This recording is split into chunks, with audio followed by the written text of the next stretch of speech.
So the first type of attack I'm going to demonstrate is against remote desktop, and remote desktop is a protocol that allows you to remotely administrate different systems.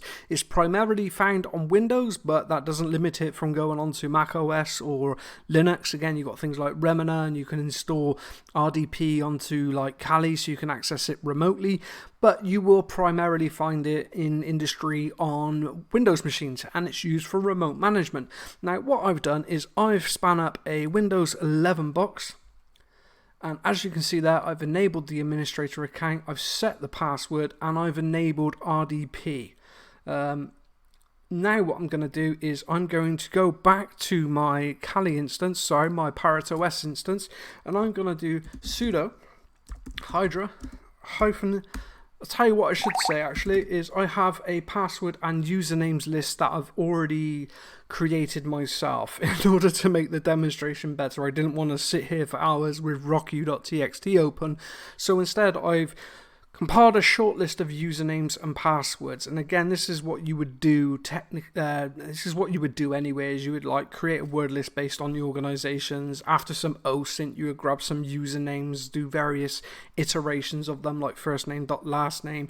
And if you're targeting one specific person in particular, you go after their pet names or their favorite football teams, and you do iterations with their date of birth and things like that. But yeah, I've got a usernames file and a passwords file, and all I'm going to do is I'm going to do sudo Hydra hyphen L for user, and I'm going to do usernames.txt, and the big L means we're using a word list. Then I'm going to do hyphen upper P and specify passwords.txt.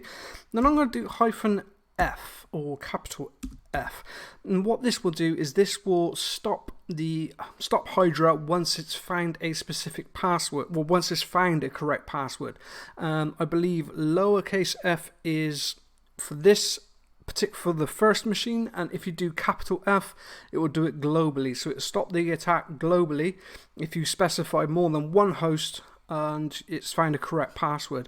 So we've got a username, we've got a password, we're telling it to stop once it's found the correct password, and then all we're going to do is we're going to do RDP // and then we're going to do the host, which I've forgotten the IP address of, so I'm just going to grab that, and it's 10.0.2.4. simple enough.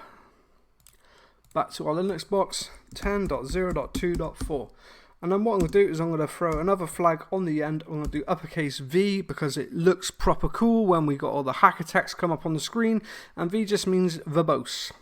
And I'm going to run that, and you can see there we are starting to attack. So it's going through the file, it's bringing out each individual username and each individual password, and is trying those until it finds a correct one.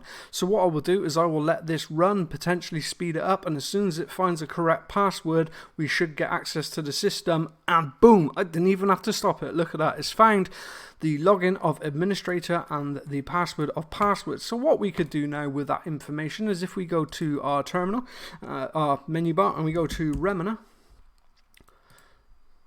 we can add a new box, and we could do 10.0.2.4 username administrator,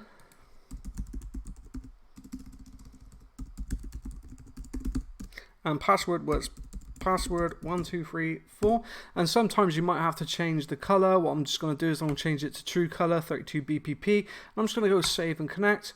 And would you know it, we have remote access to the box we just hacked. But I'm already logged in on it, so yeah, I can't connect to it. But there you go, the authentication was correct.